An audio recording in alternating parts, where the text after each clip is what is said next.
하나님의 은총과 평화가 사랑하는 여러분들과 함께 하시기를 바랍니다. 네. 감사합니다. 옆자리 형제자매들과 평화의 인사를 나누시기 바랍니다. 가정에서 영상으로 예배드리시는 교우들에게도 같은 은혜가 있으시기를 바랍니다. 네, 이제 영상 의존도를 좀 줄여야 될 것 같습니다. 형편이 되시는 대로 성전으로 나오시기를 바랍니다. 인간의 존재를 좀 이야기해 보겠습니다. 인간이 완전할까요? 불완전할까요? 우리는 다 불완전하다고 생각합니다. 공중에 날아다니는 새처럼 날지 못해요. 나비처럼 날지 못합니다. 또 벌레처럼 벽을 기어 다니지도 못해요. 파리는 거꾸로 천장에 붙어서도 잠도 자고 다 해요. 인간은 절대 그렇게 하지 못합니다. 초식 동물이나 육식 동물에 비해서 인간은 말할 수 없이 연약합니다. 힘이 없어요. 그래서 하나님을 몰랐던 옛 사람들은 동물과 자연 앞에 무릎을 꿇는 토템 신앙을 발달시켰어요.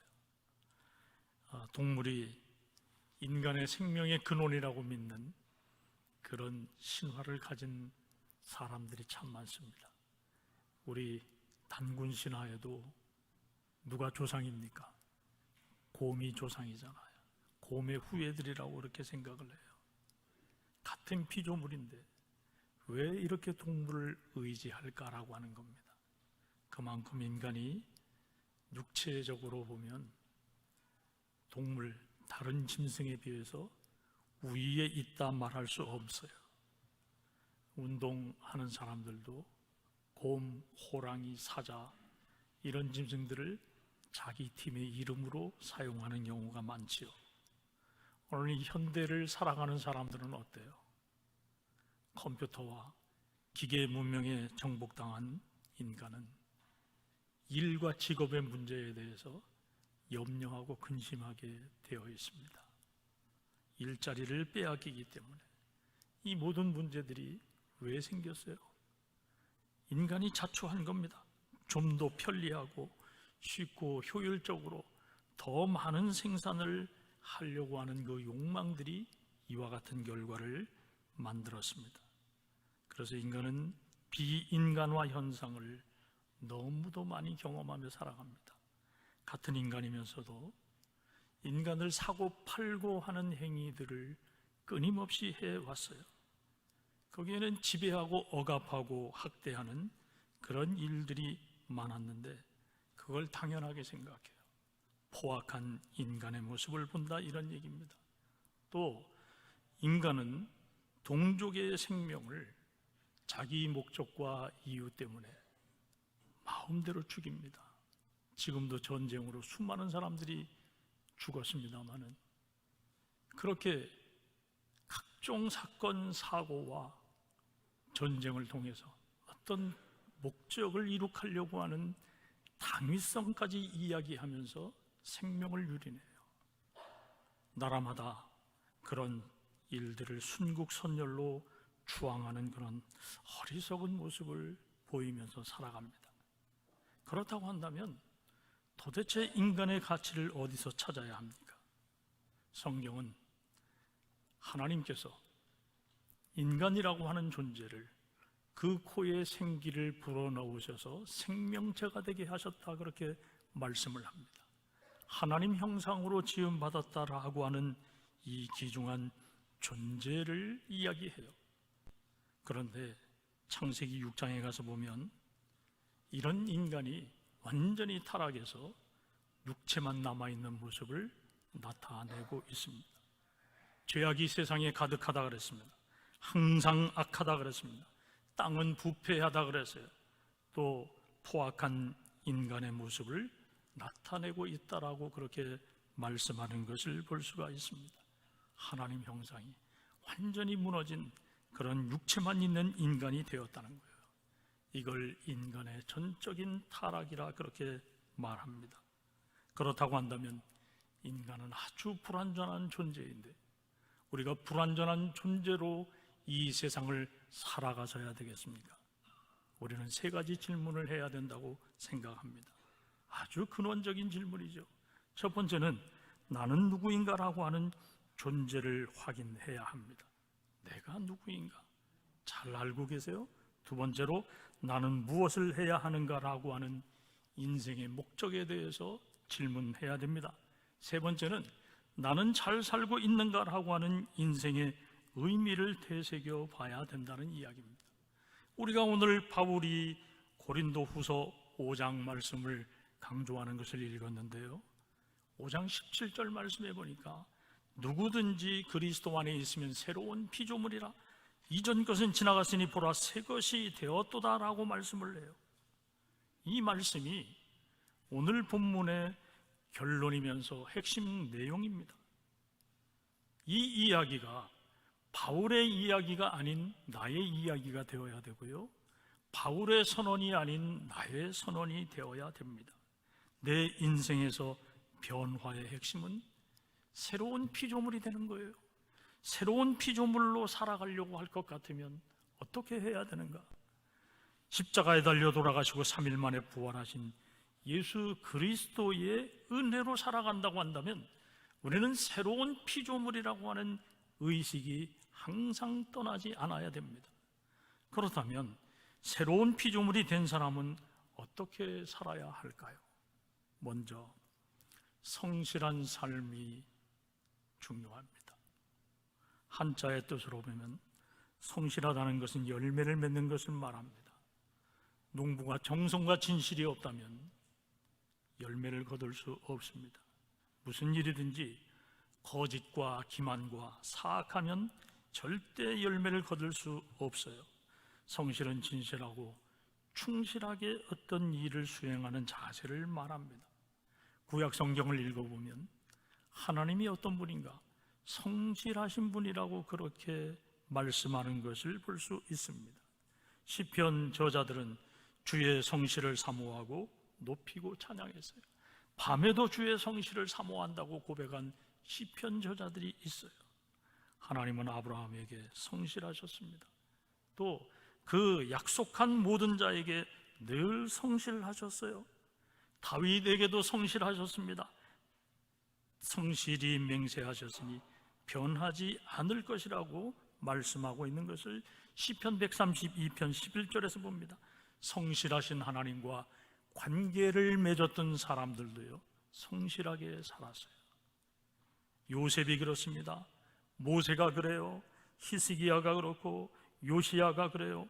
우리는 성실하신 하나님을 만난 사람답게 우리의 일과 직업에 대해서 성실해야 될 필요가 있습니다. 성실하신 하나님을 만난 사람은 신앙생활도 잘 해야 된다고 봐요. 어떻게 행하는 것이 잘할까요? 도리를 잘 감당하고 주어진 일에 성실한 충성을 다하는 그러한 마음으로 살아야죠. 자의적인 판단과 해석으로 위안을 삼으려고 하고 또 성실하지 않은 신앙생활을 자꾸 합리화시켜가면 안 된다라고 하는 거예요. 복음을 전하는 사람 입장에서 성실한 태도는 무엇보다 중요합니다.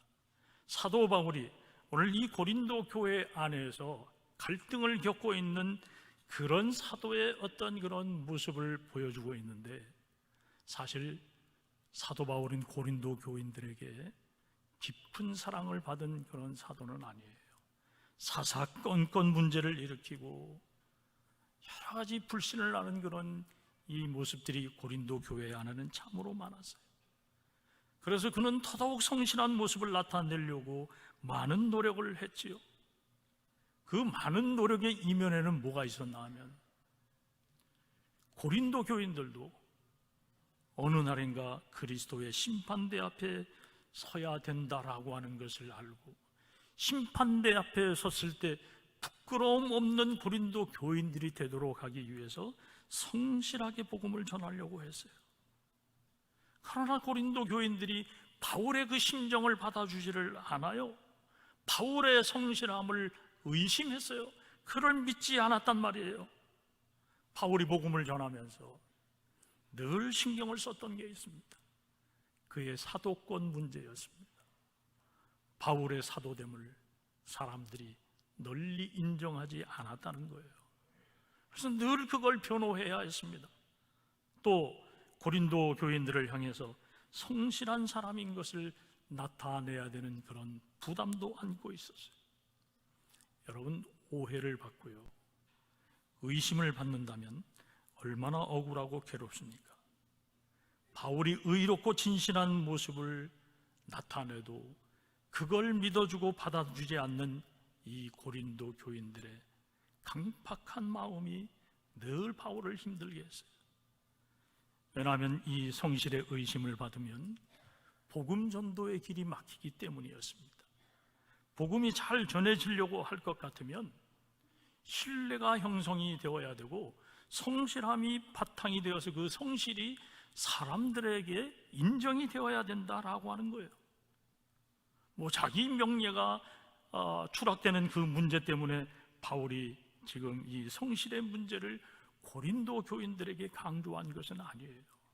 그게 중요한 것이 아니라 바울이 불성실하다라고 하는 것이 사람들에게 일반적으로 알려지게 되면 그가 말하는 모든 복음은 헛된 것이 될 수 있다는 겁니다. 주님을 욕되게 하는 일이 될 뿐이라는 겁니다. 그래서 바울은 고린도 교인들에게 하나님을 섬기는 것과 고린도 교인들을 돕는 이 일을 자기의 중요한 임무라고 생각을 했고 그 일을 위해서 성실하게 그 모든 일을 감당했어요. 목회하면서도 바울의 심정을 경험합니다. 진실한 마음이 받아들여지지 않을 때, 그럴 때 참 답답하지요. 답답하고 좌절하게 되는 그러한 경우도 있어요. 그 진실이 받아지기를 바라는 그러한 마음과 행동을 표현하지만 그것도 쉽지 않을 그런 때가 있다라고 하는 거예요. 저도 그런 경험들을 많이 했는데 모든 목회자들이 다 이런 경험들을 하면서 자기 목회 현장을 지켜갑니다. 어느 순간 깨달았습니다. 내가 먼저 하나님의 마음에 합한 그런 사람이 되고 난 이후에 사람의 이해를 기다리는 것이 옳다라고 하는 거예요. 우리는 모두 그리스도의 사람으로 살아갈 사람들입니다. 이미 우리의 신분은 세상 많은 사람들에게 노출이 되어 있습니다. 그리스도인으로 알려져 있다는 거예요. 내가 여주중앙교회 성도이고 기독교인인 것을 내 지인들이 모른다라고 한다면, 비밀로 붙여서 지금까지 살아왔다라고 한다면 그건 위선이겠지요. 누구나 다 알아요. 그리스도를 섬기는 사람들은 남보다 더한 수고를 해야 되고 성실한 삶이 바탕이 되어야 됩니다. 받는 것이 아니라 베푸는 자로, 도움을 받는 사람이 아니라 도와주는 사람으로 그렇게 살아야 된다는 겁니다. 항상 덕을 세우고 욕심 부리지 말고 많은 일 앞에서 게으르지 않고 책임감 있게 자기의 사명을 감당해야 된다는 이야기예요. 시편 31편 23절에 보니까 여호와께서 진실한 자를 보호하시고 교만한 자에게 행하시는 일은 엄중하게 갚으시는 것이라고 말씀하고 있는 것을 볼 수 있습니다. 매사에 성실하게 살기는 참 쉽지 않습니다. 우리가 그리스도인이기 때문에 죄책감에 시달리는 경우도 참 많아요. 무감각하게 살 수도 있는데 작은 일 앞에서도 죄책감에 시달리는 경우가 있단 말이에요. 금기사항도 우리에게는 참으로 많아요.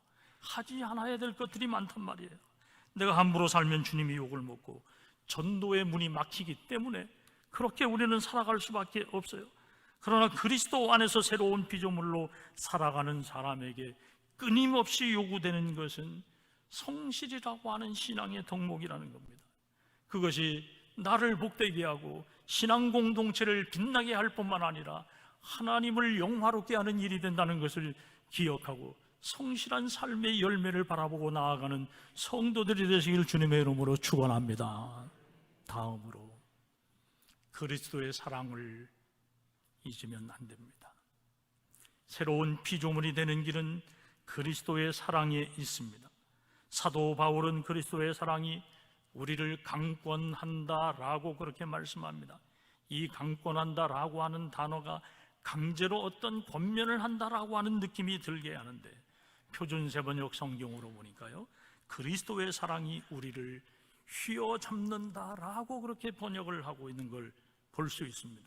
아주 적절하고 좋은 표현이라 그렇게 생각을 하는데, 이 휘어잡는다라고 하는 것은요, 거대한 힘에 휩싸여서 꼼짝하지 못하게 된 상태를 말합니다.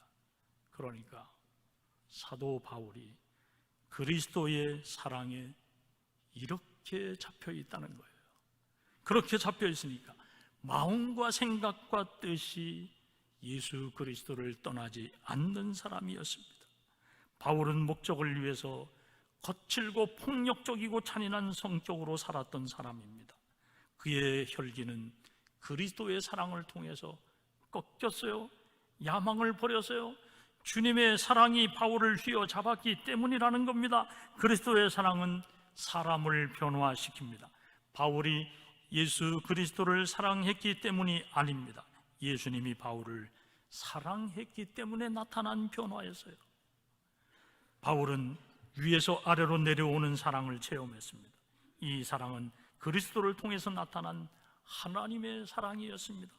하나님의 사랑은 십자가에 죽으셨다 3일 만에 부활하신 사랑, 한 사람이 모든 사람을 대신하여 죽은 사랑입니다. 이 사랑은 바로 바울을 위한 것인데, 오늘 이 시간 이 사랑이 나를 위한 사랑으로 느껴져야 우리 심령의 변화가 일어난다는 겁니다. 이때 감격과 기쁨이 넘칠 뿐만 아니라 주님을 향해 절대 충성하고 순교의 자리에까지 나아가는 그런 성도의 반열에 서게 되는 것이죠. 삶의 중심과 가치가 바뀌어야, 그래야 주님을 향한 온전한 헌신이 이루어지는 거예요. 신앙의 회복과 성장도 그리스도의 사랑을 알아야 가능합니다. 에베소서 3장 18절에서 19절에 보니까 능히 모든 성도와 함께 지식에 넘치는 그리스도의 사랑을 알아 그 넓이와 길이와 높이와 깊이가 어떠함을 깨달아 라고 하는 말씀이 나와요. 여기서 네 가지 중요한 관점을 우리들이 생각을 해야 되는데, 첫 번째는 그리스도의 사랑의 길이입니다. 이 그리스도의 사랑의 길이라고 하는 것은 만세 전부터 우리를 예정하시고 택하신 사랑을 이야기해요. 내가 느끼지 못했을 때, 알지 못했을 때에도 주님은 나를 위한 사랑을 예비하고 계셨다는 거예요. 오랜 세월 전에 그 사랑이 이미 나타났다라고 하는 거예요. 다음으로 그리스도의 사랑의 넓이를 말씀합니다. 측량할 수 없이 광대한 사랑을 이야기하는 거예요. 우리를 품는 이 사랑, 여러분 체험해 보시기를 바랍니다. 이 사랑을 체험하면 주님의 그 사랑이 얼마나 큰가라고 하는 것을 알 수가 있어요. 이 사랑의 넓이 반드시 체험하는 우리 모든 성도들이 되시길 주님의 이름으로 축원합니다. 그리스도의 사랑의 높이입니다. 이것은 사랑의 가치를 말하는 것으로 세속과 비교할 수 없는 사랑입니다. 인간 사이에 나타나는 사랑과 비교할 수 없는 사랑이에요. 희생적인 사랑을 이야기합니다. 이 희생적인 사랑은 하나님께서 독생자 예수 그리스도를 통해서 나타내신 사랑입니다. 마지막 네 번째로 그리스도의 사랑의 깊이를 이야기합니다. 이 사랑은 심오한 사랑을 이야기해요. 좀 다른 표현을 하면 기다려주는 사랑을 말할 수 있습니다. 아들아, 나는 아직도 너를 사랑한다. 잊은 줄 알았는데, 버렸는 줄 알았는데 아직도 기다리고 계신 이 아버지의 깊은 사랑, 그걸 말해요. 누가복음에 나오는 탕자의 비유에서 이 기다리는 아버지의 사랑을 우리가 확인할 수 있어요. 바울이 이런 그리스도의 사랑을 체험한 사람입니다. 언제? 혈기로 가득하고 핍박자로 활동할 때였습니다. 어느 날 사울아 사울아 어찌하여 내가 나를 핍박하느냐라고 하는 음성을 들었어요. 전혀 예상하지 못한 음성을 들었던 거죠. 그 자신도 모르게 주여 누구십니까? 라고 대답을 했는데, 그때 주님은 나는 내가 핍박하는 예수라 라고 하는 말씀을 들려주세요. 이것이 주님과 바울 사이에 있었던 대화의 전부입니다. 이 음성을 들은 사울은 가슴이 녹아내렸습니다. 사울에게 십자가에 달려 죽은 그리스도의 사랑이 음성으로 들린 거예요. 이제 변화된 사울은 육신의 잣대로 그리스도를 알려고 하지 않습니다. 그동안 박해자로 활동했던 모든 때에는 육신의 잣대로 그리스도를 알았기에 그리스도를 믿는 사람들을 이 땅에서 남겨두어서는 안 된다라고 하는 것이 그의 생각이었어요. 그래서 그는 박해하는 일에 충성을 다했고 헌신했다, 이런 이야기입니다. 그의 혈기와 외적인 명성으로 생명을 구원할 수 있었습니까? 절대 구원할 수 없었어요. 자신이 직접 십자가에 달려 돌아가신 그리스도의 사랑을 체험하니까 그는 이제 새로운 피조물이 되었다라고 하는 체험과 함께 그 선언을 사람들에게 담대하게 할 수 있었던 거예요. 새롭다라고 하는 이 단어가 헬라어에서 두 가지 측면에서 이야기되는 것을 볼 수 있습니다. 하나는 네오스라고 하는 단어예요. 이것은 시간적으로 새로워졌다라고 하는 것이고, 외적으로 새로워졌다라고 하는 표현을 할 때 네오스라고 하는 단어를 써요. 그러니까 이 의미는 이런 겁니다. 새로운 직장에 취직을 했어요. 이전에 다니던 직장을 그만두고 새로운 직장에 취직했을 때 그걸 네오스라 그렇게 이야기를 하고요, 새 옷을 사 입었어요. 그걸 네오스라고 하는 의미에서 새롭다고 하는 겁니다. 성형수술을 해서 예쁘고 아름답게 변했어요. 그걸 네오스라고 한단 말이에요. 그런데 또 하나의 이 새롭다는 단어, 카이노스라고 하는 단어가 있는데요, 이 단어는 질적으로 새로워지는 겁니다. 심령, 내면이 바뀌는 거예요. 마음이 변화되어서 하나님을 기쁘시게 하는 삶으로 나아가는 그런 상태가 되었을 때를 바로 카이노스라고 하는 단어를 써요. 이렇게 되려고 할 것 같으면 어떻게 해야 될까요? 그리스도의 사랑이 나를 휘어잡아야 된다는 겁니다. 그리스도의 사랑에 붙잡혀야 돼요. 카이노스는 그리스도의 사랑으로 일어나는 변화, 새 사람이 되는 중요한 의미를 나타내는 단어라고 하는 거예요. 여러분, 오늘 그리스도의 사랑에 붙잡혀서 새로운 삶으로 나아가는 복된 삶이 되도록 하시기를 주님의 이름으로 축원합니다. 끝으로 화해의 직분입니다. 화해하면 평화가 오고 관계가 회복이 돼요. 근데 화해하려면 감추어 주어야 됩니다. 용납해 주어야 돼요. 감싸 안아야 돼요. 씻어 주어야 됩니다. 화해라고 하는 것이 근본적으로는 속죄를 뜻하기 때문입니다. 죄를 용서해 주고 씻어 주는 일이 앞장서야 화해가 된다는 겁니다. 새로운 피조물로 살기 위해서는 하나님과 화목한 관계가 이루어져야 되는데, 이 화목한 관계를 위해서 하나님께서 먼저 독생자 예수 그리스도를 통하여 자기와 화목하도록 길을 열으셨다라고 하는 겁니다. 그 아들을 십자가에 죽게 하심으로 하나님이 먼저 인간을 향해서 적극적으로 화해 행동을 하셨다라고 하는 거예요.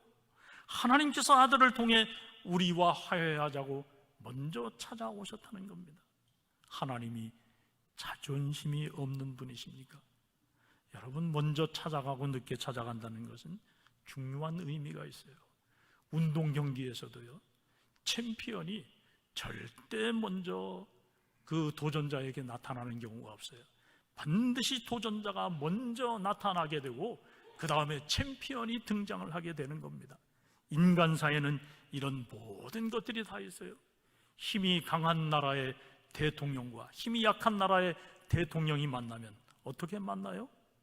힘이 약한 나라의 대통령이 힘이 강한 나라의 대통령을 찾아가요. 옛날에 소비에트 연방이 무너지는 그 시점에 러시아가, 소련이죠, 그때 소련이 문호를 개방할 때 그 소련의 하여튼 서기장인가 누군가가 일본에 갔다가 돌아가는 길에 제주도에 들렀어요. 그러니까 우리나라 대통령이 그 제주도 우리나라 국토 한 끝에 잠시 머물렀다가 가는 그 러시아 서기장을 만나러 일부러 쫓아 내려가는 그러한 모습을 보세요. 나는 참 굴욕적으로 느꼈습니다. 인간 사회는 다 이런 것들이 작용을 하는 겁니다. 누가 먼저 행위를 하느냐, 누가 자세를 낮추고 누가 자세를 높이냐, 이게 인간의 공통된 심리고 일반적으로 우리들이 행하는 삶의 방법이에요. 그런데 하나님께서는 먼저 인간과 화목하자고 찾아오시는 적극적인 화해 행동을 보이셨다는 겁니다.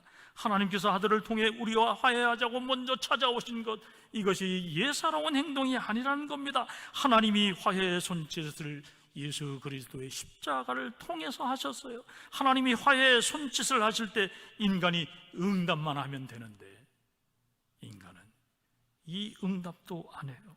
왜 안 할까요? 내 자존심과 부끄러움이 허락하지를 않아요. 하나님, 제가 잘못했습니다. 하나님, 제가 부족했습니다 라고 고백하면 되는데 그 고백을 안 한단 말이에요. 그러면 사는 길이 있는데 이 사랑의 손짓을 인간이 외면한단 말이에요. 하나님의 그 화해 요청을 외면하는 이 인간, 얼마나 완악한 인간입니까? 누가복음 18장에 보면요, 부자 관원이 예수님께 나와서 영생의 길을 묻습니다. 그런데 그는 어려서부터 계명을 잘 지킨 사람입니다. 부자 관원이에요. 주님은 그의 이야기를 듣고 한 가지 부족한 것을 지적하면서 뭐라고 말씀하셨냐면, 내게 있는 것을 팔아서 가난한 자들에게 나누어 주고 와서 나를 따르라고 말씀을 해요. 그런데 이 부자 관원은 큰 부자이기 때문에 근심하면서 영생의 기회를 놓치는 그러한 말씀이 나오는 것을 볼 수가 있어요. 하나님과 화해된 그런 자유한 인간으로 살 수 있는 기회를 잃어버리는 부자 관원의 모습을 고발한단 말이에요. 그런데 19장에 가서 보면 삭개오는 달라요. 삭개오는 예수님을 만나고 난 다음에 자기 소유의 절반을 가난한 사람들에게 나누어 주겠다고 고백을 해요. 그뿐만이 아닙니다. 남의 것을 부당하게 뺏은 것이 있다고 한다면 4배로 갚겠다라고 하는 고백을 해요. 삭개오는 죄에서 떠난 자유인이 되었어요. 주님을 만나고 자기 인생의 진정한 변화가 이루어졌단 말이에요. 화해의 관계가 이루어진 거예요. 화해의 관계가 이루어지니까 삶의 자유가 올 뿐만 아니라 평화를 체험하고 삶의 가치와 의미를 새롭게 하는 그런 결단을 하게 되는 걸 봅니다. 하나님과 화해하면 이렇게 사는 길이 열려요. 사람과의 관계도 마찬가지입니다. 우리 안에 있는 증오와 무관심, 화해의 대상을 가로막는 그런 경우들이 있어요. 그러면 여러분 증오해 보십시오. 증오하면 점점 악해집니다. 무관심해서 편하다면 그것은 범죄라고 하는 것을 기억해야 돼요. 조금 용서해주고 품어주면 바르게 될 사람인데 증오해서 어떤 한 사람이 망가지게 한다면 그것보다 더한 지옥이 어디 있겠습니까? 조금만 도와주고 협력하면 선한 열매가 맺히는데 무관심과 냉대 때문에 그 기회를 잃어버린다고 한다면 참으로 안타까운 일이 아닐 수 없습니다. 조금만 관심 가져주면 생명을 보존할 사람인데 무관심 때문에 그 한 생명이 죽어간다고 한다면 얼마나 가슴 아픈 일입니까? 저는 이런 기억이 있어요. 제가 군대 생활할 때였습니다. 어느 날 일이 많아서 점심 식사가 늦었습니다. 늦게 밥을 먹으러 갔는데 식당에는 이미 모든 병사들이 다 밥을 먹고 거의 없었어요. 늦게 밥을 받아서 제가 먹으려고 식탁에 앉았는데 사람이 없어서 혼자 먹기는 뭐하고 한 사람이 있는 걸 보고 밥을 들고 그 사람 앞에 가서 앉았습니다. 상병이었습니다. 이성표라고 하는 상병이었는데 저희 부서는 아니었습니다만 수송부에 소속되어 있는 그러한 분이었는데 제가 물었습니다. 이상병님, 식사하셨습니까? 대답이 없어요. 그는 앉아서 창밖을 내다보면서 허공을 응시하고 있었습니다. 아무런 대화가 없이 슬그머니 일어서서 그 자리를 떠났습니다. 그것이 그를 본 마지막 기억이었습니다. 그날 엄청난 사고가 일어났지요. 그가 죽음의 고통과 씨름하고 있을 때 나는 그 앞에서 아무런 생각 없이 밥을 먹었다는 겁니다. 내가 조금만 그의 사정을 알았더라도 그에게 어떤 권면과 위로의 이야기를 할 수 있었을 텐데, 그날부터 며칠간 그 자책감에 제가 얼마나 힘들었는지요. 우리 인생에는 이런 것들이 다 있어요. 이런 모습이 다 있단 말이에요. 정말 내가 힘들어서 그걸 감당할 수 없는 상황인데 누구에게 호소할 수가 없어요. 그걸 어떻게 우리가 발견하느냐, 굉장히 중요한 거라는 거죠. 하나님이 적극적으로 우리와 먼저 화해를 요구하셨던 것처럼 우리들도 화해자로서의 우리가 살아가는 모든 관계 속에서 그런 역할을 감당해야 된다는 겁니다. 화해하면 구원받은 하나님의 자녀로 우리에게 자유가 주어지는데, 그리고 자유인으로서 삶의 의미와 목적과 가치를 새롭게 할 수 있는데 그 기회를 놓치는 경우가 많이 있다는 겁니다. 이제 어디서든지 화해의 직분을 적극적으로 능동적으로 감당하시기를 바랍니다. 화해하기 위해서 과거에 묵은 감정들을 버려야 되는데 예수 그리스도의 십자가에서 이 모든 일들이 이루어질 수 있음을 기억하십시오. 화해는 하나님의 화해하심을 바라보면서 우리 삶에 나타난 모든 갈등들, 그것을 바꾸어내야 된다는 겁니다. 새로운 피조물로 살아가는 하나님의 사람이 되었다고 한다면 화해자의 역할이 언제 어디서든지 이루어져야 된다는 겁니다. 하늘나라 대사로 평화를 만드는 사람으로 살아가야 될 책임이 우리에게 있다는 겁니다. 그것이 예수 그리스도를 통해서 나타난 그리스도의 사랑의 능력이고 힘인 것을 기억하고 화해자의 역할로 아름다운 삶을 이루어가기를 주님의 이름으로 축원합니다. 결론을 말씀드립니다. 성경은 절대 인간을 존귀한 존재라고 말하지 않아요. 하나님 형상으로 지음받은 영적인 존재이지만 인간은 불완전한 존재라고 규정하는 것이 성경의 일관된 그런 메시지입니다. 그래서 이 하나님 형상을 잃어버린 인간은 전적으로 타락해서 수많은 악을 만들어내면서 살아갑니다. 그래서 세상이 신음하고 고통하는 일들이 너무 많아요. 세상도 이 문제가 심각하다는 것을 알아요. 그래서 이 문제를 해결하려고 하는데 정치라고 하는 수단으로 해결하려고 합니다. 경제가 해결될 수 있을 것이라고 생각하기도 해요. 사회복지를 잘하면 그것이 문제 해결의 수단이 될 거라고 그렇게 생각을 해요. 그러면서 이런 수단들을 통해서 사람이 변해야 된다라고 하는 것에는 이견이 없어요. 수많은 사람들이 변화를 위해서 애쓰고 노력합니다. 칼 막스도 그랬습니다.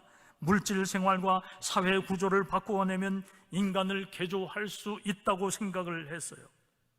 그런데 삶을 새롭게 하자고 하는 이 욕구보다 인간 안에 있는 이 경쟁심과 전투적인 이 심리가 작용을 하다가 보니까 안 돼요. 그렇게 안 되는 문제를 어떻게 가능하게 하느냐? 폭력을 동원하자는 거예요. 칼 막스 이후에 공산주의 이론을 합법화시킨 사람들 가운데 폭력을 이용해서 이 모든 문제를 해결하자라고 하는 거예요. 그게 진정한 변화입니까? 인간의 물리적인 수단과 물리적인 힘으로는 안 되는 거예요. 사람의 마음을 누가 무슨 수로 바꾸어내겠습니까? 바꾸어낼 수 있는 사람은 이 세상에 아무도 없어요. 똑똑한 사람이 많은 오늘의 세상, 분명한 자기 신념으로 살아가는 사람들, 굽히고 포기할 수 없는 자기의 경험들, 누가 이걸 바꾸냐 말이에요. 다 잘난 것 가지고 살아갑니다.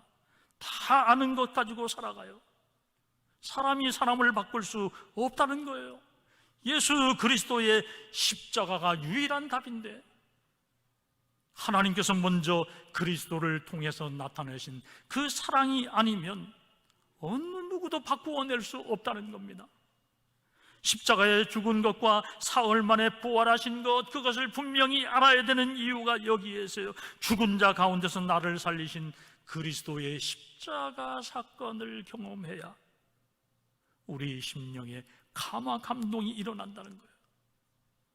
사울이 그 사랑을 체험했을 때 새로운 피조물로 살아가겠다라고 하는 결심과 선언을 한 것처럼 새로운 피조물이 되려고 할 것 같으면 하나님께로부터 오는 예수 그리스도의 십자가 사랑, 그것이 우리를 감싸고 체험해야 되는 중요한 일이라는 것을 기억하시기 바랍니다.